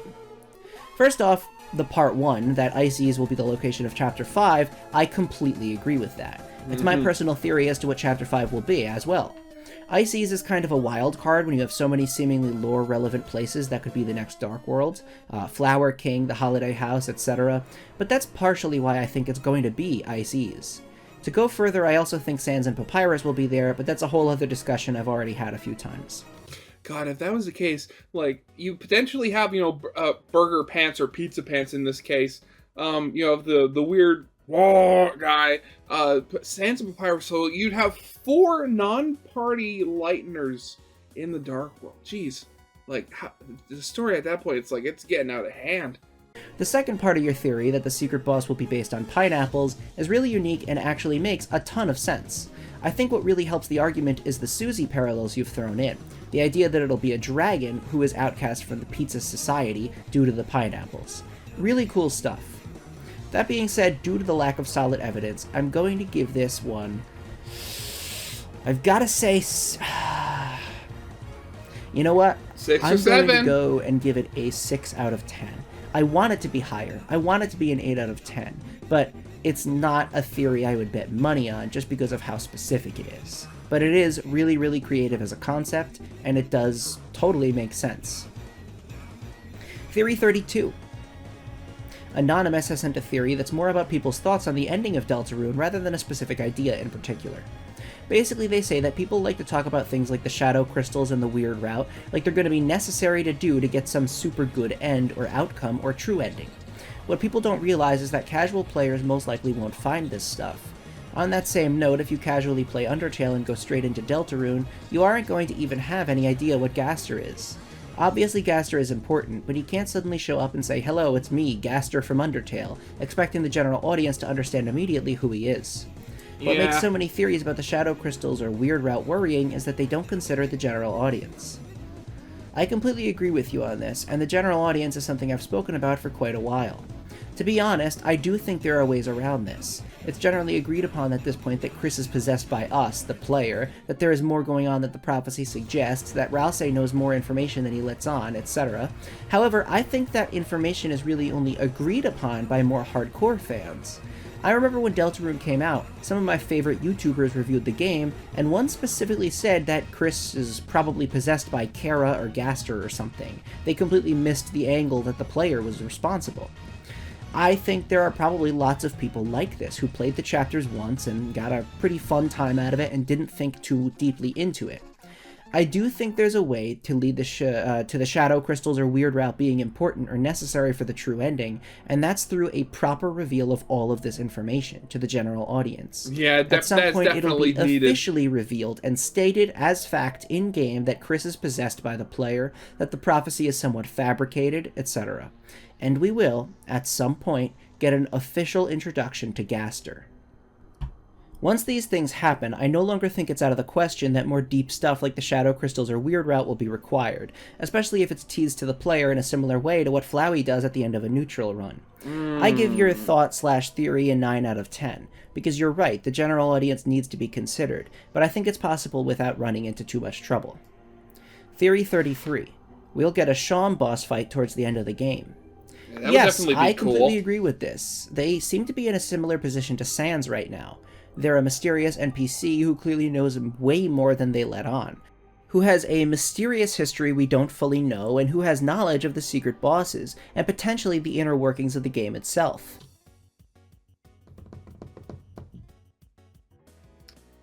Wait, I just thought of something. I'm curious. Let me just check something. I thought somebody might have made like a weird fusion character of like Shaman Sans or something. Sorry, it had literally nothing to do with the theory. It popped in my head, and I had to check it before I forgot. We also know, based on a random Undertale cross-stitch book, that they have a weapon called the Seam Ripper, for when you need to rip out a stitch, but are too far along to pull the threads back out. To me, this sounds like something that would be used in the weird route, potentially after we're too far along to pull the threads back out. Will Shawn be a proper secret boss? Not really sure, but they'll probably be a boss in some capacity, and that'll be really cool to see. 10 out of 10. Theory 34. Tsukumagami theory. Now, I don't know if I'm pronouncing the word correctly. I looked it up on YouTube and that's how it sounds. If I'm not pronouncing it correctly, I am very sorry. This theory states that Darkeners are based on the Japanese folklore creatures known as Tsukumagami, specifically inspired by their appearance in Touhou double-dealing character. Okay, I actually didn't look up the pronunciation of Touhou. Is it Touhou or Toho? I don't know. I've never been a Touhou. I don't know. So I wouldn't know. Tsukumagami themselves are objects that gain sentience after a long enough time of being heavily used, like a Velveteen Rabbit type deal. In Tuhu Double-Dealing Character, however, there's a bit more.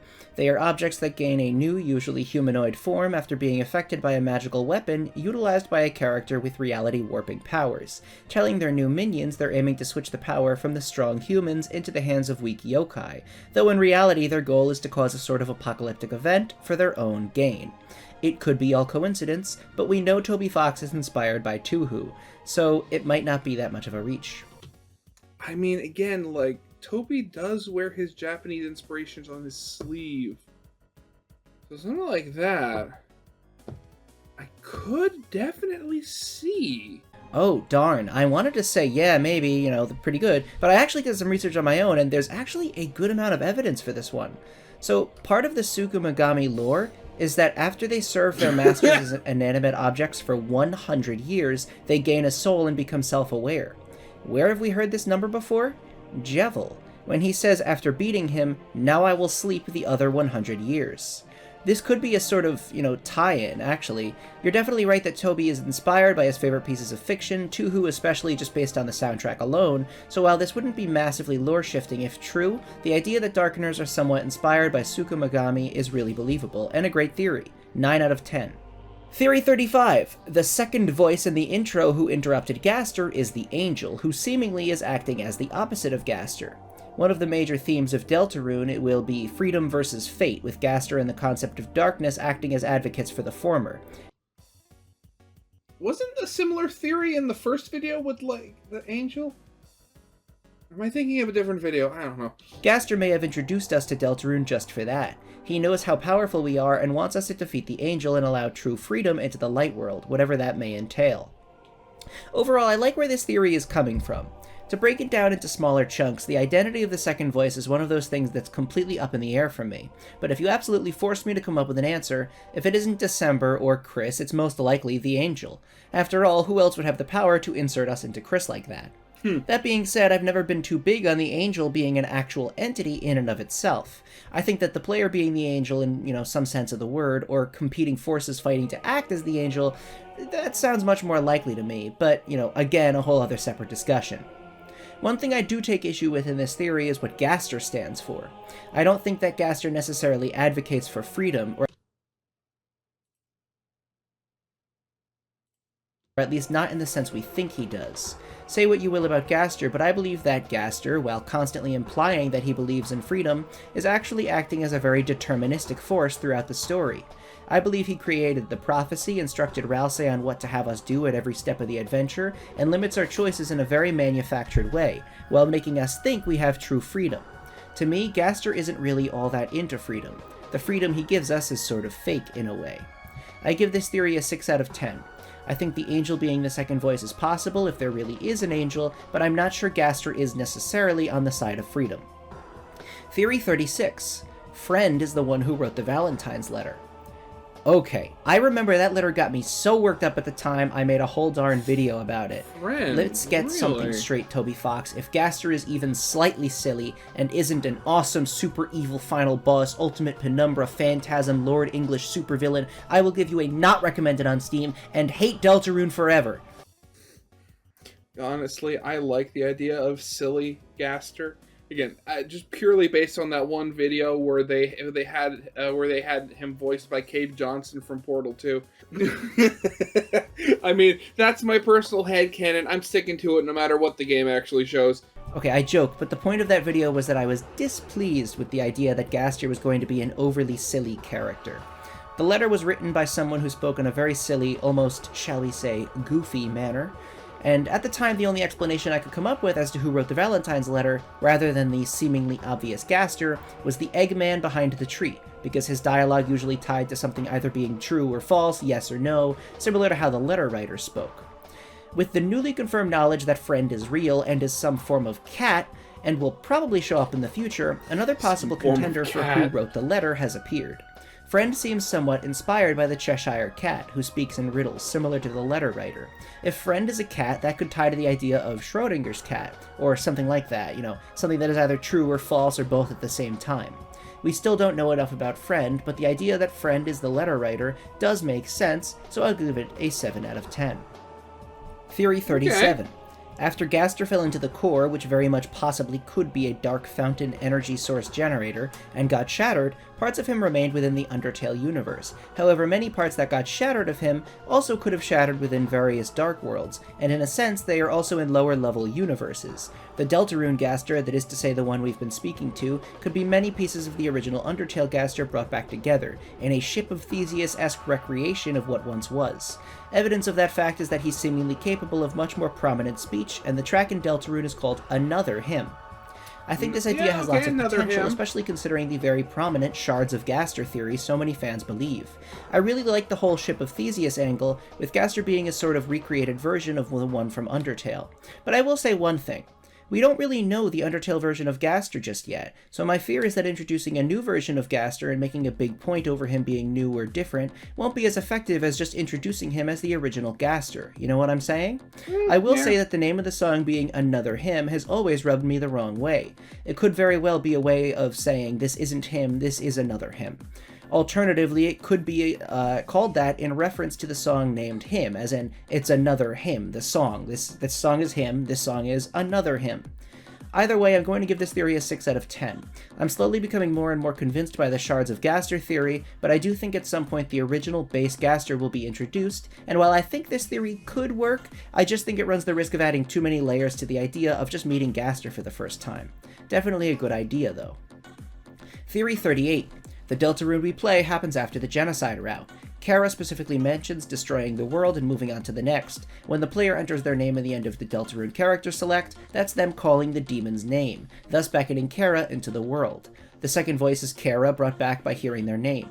Kara's design and the knife motifs are associated with Chris. Spamton uses the body that is exclusive to Mettaton in the genocide route. Spans uses Gaster blasters in the genocide route, and Gaster is in Deltarune.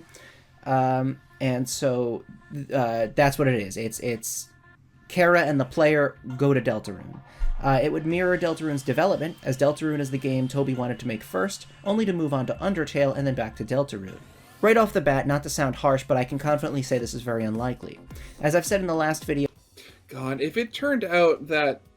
No, just again, like, the fact... If it turned out that, you know, Kara was the villain all along... I'm gonna be honest here, I think I'd lose a little bit of respect for Toby Fox, honestly. I honestly would. And not really for any main reason in particular, but just, like, that's just very bad writing. Like, where does that even come from? Like, oh, we know Kara from, you know, Undertale and stuff like that, so, and since Deltarune is, like, looks like Undertale, oh, there has to be, like, more connections to Undertale like that. So, I mean, I don't see this one getting a very high score, and I don't see it particularly happening. In reference to the Deltarune takes place post-pacifist theory, Toby has said this is a different world, and however you left the Undertale world, that's how it will stay. Because of that, I just don't see something like this being likely. Also, while I think there are definite Chris-Kara parallels that are so obvious it's meant to be interpreted as purposeful parallels, I think that we might be getting something a bit more subtle with Chris. I don't think the reasoning for these parallels is that they're literally Kara. I get what you're saying about Kara being the second voice because we call their name, but another thing I've always said about Kara, and this is no offense to anyone who enjoys the character, is that the demon Kara would not make for a very interesting villain. Part of their whole deal was the purposelessness of what we did in the genocide route. We're always arguing about what big crazy deep motive the Knight might have or Gaster might have, and Demon Kara being the villain would make that motive to get stronger, which I think only works in the context of it being our motive in Undertale. I mean, as a counterpoint, if I may play devil's advocate here, I mean, in the weird route, there was the whole thing of, like, you're doing everything to Noelle like that to make her stronger. So there could be a connection there? But I'm not sure. Overall, while I can see what your point is, I don't agree, and I will give this theory a 2 out of 10. I know there are still several people who are firm believers in post-Undertale Deltarune theories, but unfortunately I am not one of them. Theory 39. And I quote, "What do you think about the theory of annoying dog running over Pizza Pan's evil secret sister with a limousine in Chris Knight's Dark Penumbra Fountain in Deltarune Chapter -6? 10 out of 10. Theory 40. I'm sorry, was I having a stroke? What just happened? The vessel will likely have an important role in the story, other than just being a narrative device to send Chris and Susie to the Dark Worlds. It is likely that it will appear at some point as an enemy or maybe even as a hidden boss in one of the later chapters. Yeah, I 100% agree. Even in the Deltarune Chapter 1 Toby Fox livestream playthrough, when asked if the vessel, or more so the choices we make in the Goner Maker sequence, will be relevant or come back later in the game, Toby Fox said, "Wait and see." I think that the vessel will definitely come back. Personally, I think at some point, either during the roaring or after the roaring, or in the bunker, there's going to be a Goner Depths Gaster chapter. Now that sounds vague, sure, but what I mean is, there's gotta be some point where we finally get to see Goners, and the depths, and Friend, and all the stuff that seems very important to the game's deep lore, and might exist underneath the layer that Dark Worlds are on. Maybe this is when we go darker than dark. During that point, I wouldn't be surprised if we see the vessel again. It being a secret boss also makes sense because it's discarded. I give this theory a 10 out of 10. We will see the vessel again. Again, my whole theory was I hope that it's us being able to temporarily take control of it to actually communicate with Chris. But I could definitely see that happen, and honestly, that's probably more likely to happen. Theory 41. The first song in every chapter is going to be Gaster related. In Chapter 1, the first song that plays is Another Hymn, a Gaster related song. In Chapter 2, the first song is Girl Next Door, which also features Gaster's motif. In Chapters 3 and 4, we might get Gaster's motif in the first song that plays in both chapters. I like where you're coming from here. It's definitely possible, but I'm going to go ahead and say no, it's more like a 6 out of 10 for this one. It feels to me more like a coincidence than a purposefully set up pattern. Chapter 1 having Gaster's theme as the very first song makes sense because it seems like Gaster is being set up as a major force in the story, so to open the story makes sense. Girl Next Door featuring Gaster's motif in there doesn't really feel like it was done specifically because it was the first song in the chapter. I mean, who knows, you could be right, but right now I'm not really feeling like it's likely. Theory 42. Rudy will die during the Church Dark World. Okay, this sounds very likely. You know Chekhov's gun? Well, Rudy's sad, sickly cough is like Chekhov's machine gun. Rudy is knocking on death's door, and the idea of him not dying in this game sounds ridiculous. Considering he will be present in church, it makes sense for the rest of his energy to be expended during Chapter 4, ending with his death. However, let me say one thing. Is it really that believable that Rudy will die during Chapter 4? I mean, considering the festival is coming up and there's more adventures to be had, it would be really weird if Rudy just died and we still went to the festival. With how realistic the Light World is meant to feel, it would be very hard to move on from something like that tonally. Yeah, especially because, like, I imagine just from that, like, if that actually did happen, you'd imagine that Noelle would be home, like, away from school for several days. Just, dealing with the grief. So that would basically remove, like, any possibility of her showing up in future chapters, unless there was another chapter in, like, say, the store when she was sent out to go shopping, or in her own house. That being said, I do think Rudy will die. All signs point to it, so I'll give this theory a 9 out of 10. Theory 43. The Chapter 3 secret boss is going to be a character from the game Chris and Asriel used to play, evidenced by the sweepstakes page that takes a quote directly from Link's Awakening. Link's Awakening is worth talking about, actually. We previously spoke about the quote on the new sweepstakes page that references Link's Awakening, but I didn't go into too many details about why that might be more relevant than we think. Spoilers for Link's Awakening. Skip to this time if you want to skip it. Yeah, I've never played Link's Awakening, and probably never going to. Out of all the Nintendo franchise series there are, Zelda was never my biggest one. Link's Awakening is really weird. The game takes place in this island Link wakes up on, with Link being told that he needs to wake up the Windfish in order to leave the island. The big reveal at the end of the game is that the island actually exists within the Windfish's dreams, and by waking up the Windfish, the island will cease to exist, though the memories of the island will last forever. Interesting, isn't it? I'm not going to go for a crazy reach here, but I mean, come on, don't tell me that that isn't at least a little bit Deltarune-y. Yeah. Either way, back to the theory at hand, I'm giving it a 7 out of 10 because video game character does seem very likely as one of the potential secret bosses. Video game character, yeah. Theory 44. Pizzarina is a creature from the depths trying to manipulate pizza pants into opening fountains. I really want to know what exactly inspired this theory. Unfortunately, due to the lack of explanation, I must give this one a 1 out of 10. But you know what? I'll hold out hope for an official Pizzarina reference.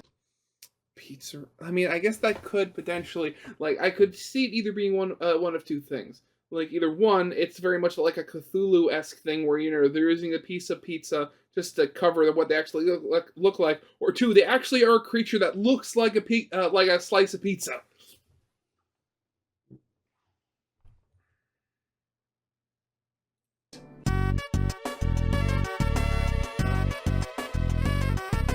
Eh. Theory 45. In Ralsei's castle, there's a large closed door in the middle. Behind that door is an elevator. We'll use this elevator in future chapters to move up and down floors, as there will be more floors each chapter, as well as rooms for new main characters. I think this would be quite a funny answer to what's behind the door, considering how much the fanbase has been thinking it's some super important thing. I mean, I always just assumed it was the doorway to the Castletown Dark Fountain, given that what we see is that the Dark Fountain is literally directly behind the castle, or at least behind it in general. And also, just thinking about it, like, if that were the case, then the Rousey would have to do a lot of work remodeling the castle, because then the elevator would have to be in between rooms that were already built. So that would just make things really complicated. To be honest, I too think it's a super important thing. Probably the Grand Fountain or something like that. I don't think there's going to be enough characters to warrant an entire elevator in Castletown, to be honest. The stairs will probably be enough, especially considering that every time we re-enter Castletown, we'd want to travel up each and every floor to visit all the NPCs and see what they have to say. I'm going to give this theory a 4 out of 10, because I just think that would be very unlikely, but it's definitely possible. Actually, I don't think it's impossible that an elevator would be installed in Castletown, just not behind the big door. Theory 46. The songs in the Undertale sound test room will all actually return, not just Gaster's theme. The first piece of evidence is that all 3 songs, Happy Town, Meat Factory, and Trouble Dingle, all refer to places. In reference to Trouble Dingle, a dingle is actually a deep wooded valley or dell, aka a small valley usually among trees. Therefore, in future chapters, we will be in a town, a factory, and a dingle where these songs play.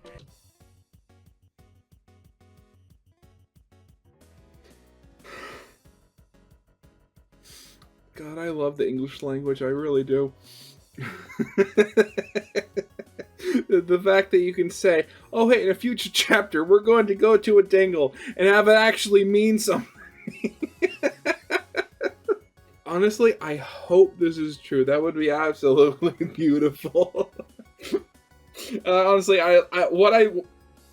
besides just the fact of going to a dingle, I really want to see like Susie's reaction to learning that a place is actually called Dingle. Like, I just want to see what her reaction to it would be. Potentially, each of these songs will be in places leading up to Gaster, like how they lead up to Gaster's theme on the sound test. It's possible that in chapters 4, 5, and 6 we'll hear Happy Town, Meat Factory, and Trouble Dingle, respectively. Trouble Dingle will probably play somewhere around the bunker. It is interesting that we just got a webpage titled Lost Where the Trees Should Grow, considering that a dingle, or is it Lost Where the Forest Should Grow? I don't remember the specific name, but considering that a dingle is actually a deep wooded valley buried among trees.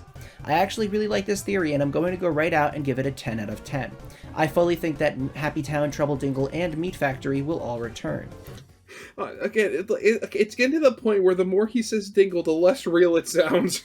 Now, do I think they'll play in their original forms? Not necessarily. I think it's possible that we'll get fully redone versions of all 3 songs.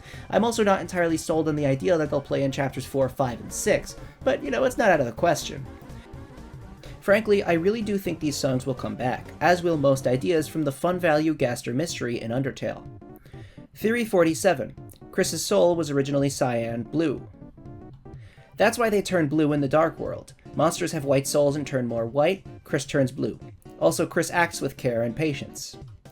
I've seen this theory before, and I've honestly never really been sold on it. I know there's some evidence with the default selection in the Goner Maker and Chris's inventory or something, but it just feels unnecessary to me. Why go out of the way to make Chris the cyan soul? I just don't really think that it does anything narratively. If anything, the soul switching colors possibly indicates that souls don't work the exact same way they do in Undertale. I'm going to give this one a 4 out of 10, because technically, yeah, there's some good evidence, it's just not something that I could see happening. Theory 48. The Shadow Crystals show an alternate reality where the Dark Fountains weren't open. In both Dark Worlds, they show their respective rooms. In Chapter 1's Light World, it doesn't show Chris because they stayed in school and already went home. In Chapter 2 Light World, it shows Chris and Susie because they were walking home after working on the project in the library. Susie is frowning at Chris because the adventures didn't take place, therefore she still doesn't like them. This is very plausible, actually, and not out of the question. I know there is evidence of some sort of time loop, future, past knowledge stuff happening within the story. I know some people have suggested that there will be an actual time loop that happens in the story, where we restart the adventure with some differences. I mean, I could definitely. I mean, it'd be fun. It's like, oh, you get all of them together, and they actually make like a portal you can walk through, and that just like acts as like a New Game Plus, and you actually get the true ending by beating New Game Plus. Something like this, then, isn't entirely out of the question. That being said, we'd need more evidence. Yeah. The idea of an alternate version of events where the dark fountains are never opened and nobody gets over their problems in the intended fashion is dark and kind of depressing. I wonder where that type of thing would even fit in the story, unless it's some sort of, all is lost moment before timeline shenanigans let us save the world. I don't know. At this point, I'm just guessing. 6 out of 10 for this one. Theory 49. Ralsei is Azriel's fur scattered across town. That explains why he looks like Azriel and why him being fluffy is often repeated and focused on. That explains his knowledge of the layout of the school, since his fur would be there too. That also explains his mysterious teleportation. Azriel was in the places that the Dark Worlds were opened, so his fur turns to Ralsei. Okay, wow, I really like this one. No, that is honestly wonderful. Bravo to that one. I honestly I'm thinking that one for a second. I like that one already so much more than the fact it's like, oh, it's Azrael's dust, and that's fine. But like the fact, the power of fluffy boys, him being fluffy is constantly brought up as if it's one of his main traits. Because if he was made out of fur, that would literally be it. Oh, that is beautiful. I hope this one starts getting more traction. I hate the Azrael dust theory. It makes no sense. This is one of those instances where it's a relatively simple explanation for something the community believes to be a massive deal, but I actually think it's quite a good solution, especially because it means we've been hanging around with the literal personification of the memory of Azrael. A really cool idea, and while I do think it's kind of a stretch, I want to go ahead and say 8 out of 10. Really great and fun idea. Theory 50. Ralsei has fire powers similar to Noel's ice powers, but he purposefully hides them from us so that we don't hurt the Darkeners. I'm not too sure about this one. I know that in early concept art for Ralsei there was a fireball symbol on his chest, but I'm not too sure that really means anything, especially now. I mean, that could make a lot more sense if the previous theory was also true, where he's literally a Darkener made out of Azrael's fur, and given that, all the Dreamers, excluding Chris, have, a propensity for fire magic, I mean, that literally could just be an extension of that. To me, if Ralsei was planned to have fire magic, that could have been swapped to another character like Toriel. Personally, I'm not too sure how I feel about it. That being said, it's not entirely out of the question. Perhaps he's not hiding it because he wants to protect other Darkeners. Maybe he wants to hide it because he knows the player can take advantage of it. 4 out of 10. Theory 51. Ralsei will be a secret boss on either the regular or weird routes.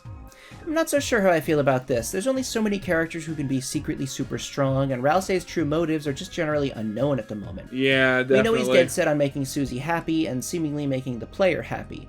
I guess the weird route could lead us to altering the prophecy so greatly that Ralsei flips out and fights us, but outside of that one specific circumstance, I'm not sure how I feel about it. 7 out of 10. I do think it's possible we'll fight Ralsei, I just don't know the exact context just yet. Theory 52. Fans debate whether it was Mike or Gaster who spoke to Spamton on the phone that led to his success and downfall. What if it was both? Mike helped Spamton gain his success while Gaster called him and caused his descent into madness. This one seems really plausible, actually, because while I get that Spamton clearly has some history with Mike, I've always felt like Gaster has to be the one responsible for his downfall to line up with what he did to Jevil. Overall, I'd give this one a 7 out of 10. Theory 53. Woody theory is real, but not in the way you think. In a similar way to how Toby brought the Ralsei smoking meme over to Deltarune, seeing how possible friend inside me is, Toby will bring Woody theory to life in some way. Possibly. Honestly, if that does come to pass, I would imagine it just being off, one sort of really, basically just an NPC that you interact with, you just talk to them, don't even do anything else, and they just appear in one area.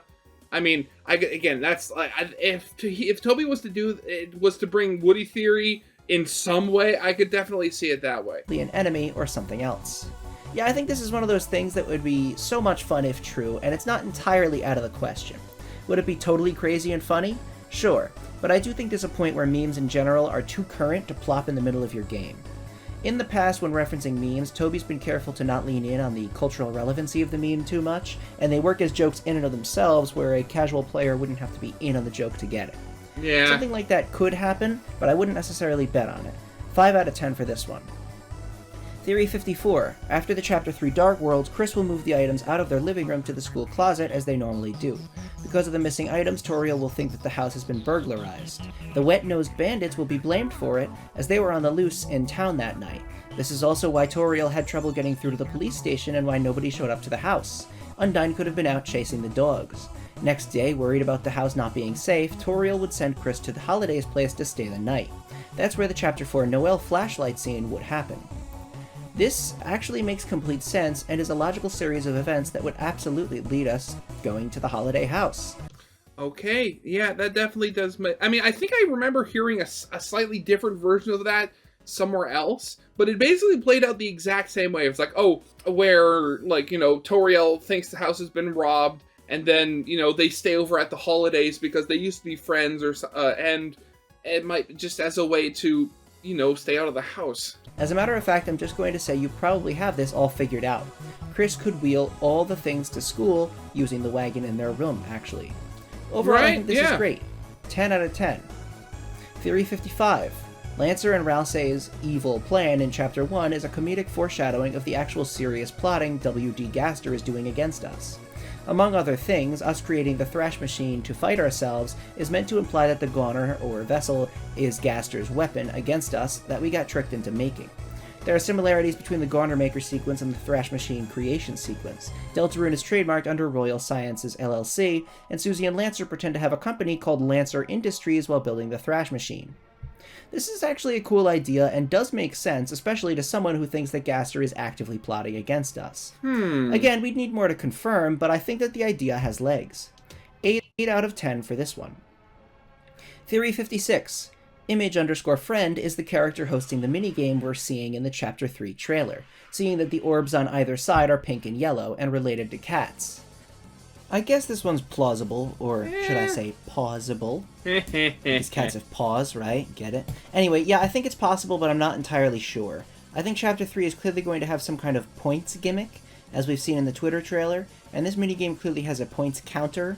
It being revealed to be Mike or Image Friend would be a bit weird, especially considering the fanbase believes him to be super lore relevant. Overall, you're right, it's cat icons with yellow and pink, so it might actually be real. Overall, I'd give this one a 7 out of 10. Theory 57. Papyrus is lost in a dark world, and that's why we haven't seen him yet. I definitely think something is going on with Papyrus. Why haven't we seen him yet? Is it all really just because he's a lonely shut-in with no friends? Why not both? I mean, maybe he was such a lonely shut-in that he just fell into a dark world. Who knows? Perhaps he's stuck in a dark world, which is why he's nowhere to be seen. I'm going to go and say that this is possible, but not too plausible. Sans wouldn't be spending his days working at the convenience store if his brother was in real danger. I've addressed the idea in the past that Papyrus is experimenting with dark worlds, which could theoretically happen, but the idea that Sans knows and isn't doing anything about it doesn't seem too likely.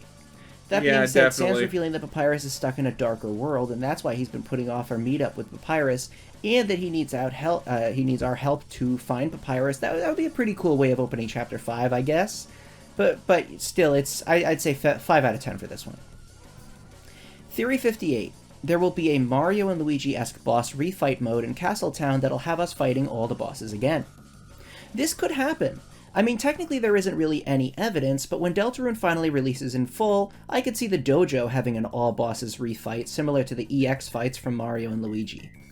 I mean, again, something like that makes sense. I mean, you literally bring the bosses into the town, so, like, just set it up as like, oh, we're gonna have a friendly rematch, you know, that sort of deal. I mean, it wouldn't take anything, that would be no trouble at all, I'd imagine. I mean, hopefully.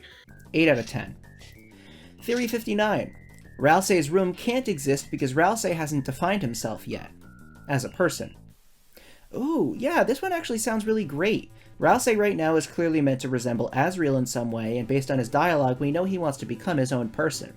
Perhaps Ralsei's room literally cannot exist until Ralsei becomes his own person, so he could fill it with things that truly represent him. This is a great idea. I like it. 9 I out of definitely 10. like it, yeah. Theory 60. Papyrus Knight. Redone! So many people have sent me more Papyrus Knight ideas. The main piece of evidence more than one person has sent me is that, in my previous video, I said Papyrus wouldn't put his friends in danger, whereas he technically does in Undertale. The entire Flowey fight only happens because Papyrus is tricked by Flowey. Therefore, if he is manipulated again, he could theoretically put us in danger as the knight. I'm sorry guys, but no, I really don't think he's the knight. 5 out of 10 for this one. Here's the thing, even if he was being manipulated, there are so many more interesting characters to be manipulated with more interesting backstories that tie into the central themes more than Papyrus. Yeah. Like Chris. Either way, I'm sorry, but no. Theory 61. Gaster existed and was known by the town, however nobody talks about him anymore after something happened. This is definitely possible. I've said on several occasions that it seems like Gaster's name not being able to be written is a technical limit of the Deltarune universe itself in a way. But what if that's not true? What if the reason there are no traces of Gaster isn't because the universe made sure of it, it's just because nobody talks about him? I've spoken about this on a few occasions in the past, like when I suggested Des could be dead, and the lesson could be even after her death we need to keep her in our memories. Perhaps Gaster wasn't kept in people's memories. And the universe just literally forgot him? Jeez, that's sad. Like, that would be a really depressing... Like, that's almost like Coco, where, you know, like, you experience your second death after people stop, like, passing on your memory. But, like, that's, like, taken to the next, like, to the nth degree, where it's like, oh, you don't just cease to exist in the afterlife, you just cease to exist as a concept. Another suggestion, maybe he did something bad, and the adults in town killed him like Freddy Krueger, and then don't talk about it. That's plausible. 7 out of 10, I Freddy guess. Krueger, Gaster. Although, you know what? No, I'm going to go more 6 out of 10 with this one, because I do think it's going to be more depths, you know, Gaster Shatter lore, rather than something more realistic. Theory 62. Susie is a half-human. I'm sorry, guys. 0 out of 10. I just don't see this being likely at all. Okay, again, that's just pure fan fiction right there. Why would you even come up with that? Where's the proof of that? Like, that's just really stupid. To me, it just doesn't make sense. Sorry. Theory 63. We'll have to do an aborted weird route to get the Twisted Sword, which will lead us to a third route. I'm not too sure about this. On the one hand, I get where you're coming from. We need the Thorn Ring to craft the Twisted Sword, but we can only get that by doing the aborted weird route. That being said, maybe we'll get the chance to get the Thorn Ring back from Noelle later in the weird route, and the other item required to craft the Twisted Sword is weird route exclusive, meaning the aborted weird route will actually stop us from getting the Twisted Sword. Is it possible? Sure, but I don't think the aborted weird route would lead us to a secret third route. 3 out of 10. Theory 64. King has the Shadow Mantle because Toby Fox in the playthrough said "cool mantle bro" when the cape flew away. On the one hand, it seems weird that this heavily foreshadowed item would just end up being something King has. When would we even get it from him? But, man, why would he say "cool mantle bro" if it wasn't the Shadow Mantle?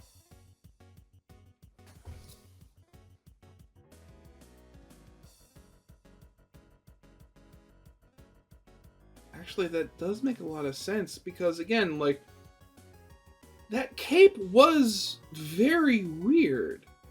Because, like, again, when he loses it once you beat him in the boss fight, but it's not like it unhooks and flies away in the wind. No, it unhooks and begins flapping away like a pair of butterfly wings. I mean, I guess that could also go into the whole thing of why, like, the king thought he was preordained by the knight. Like, maybe he was literally given that by the knight. I'm so torn. I'm really not sure. One thing worth mentioning, there is a trophy in the upcoming chapters called Investigate the Throne. If we were somehow able to return to Chapter 1 Dark World, could this be referencing King's throne? Could the Shadow Mantle be there?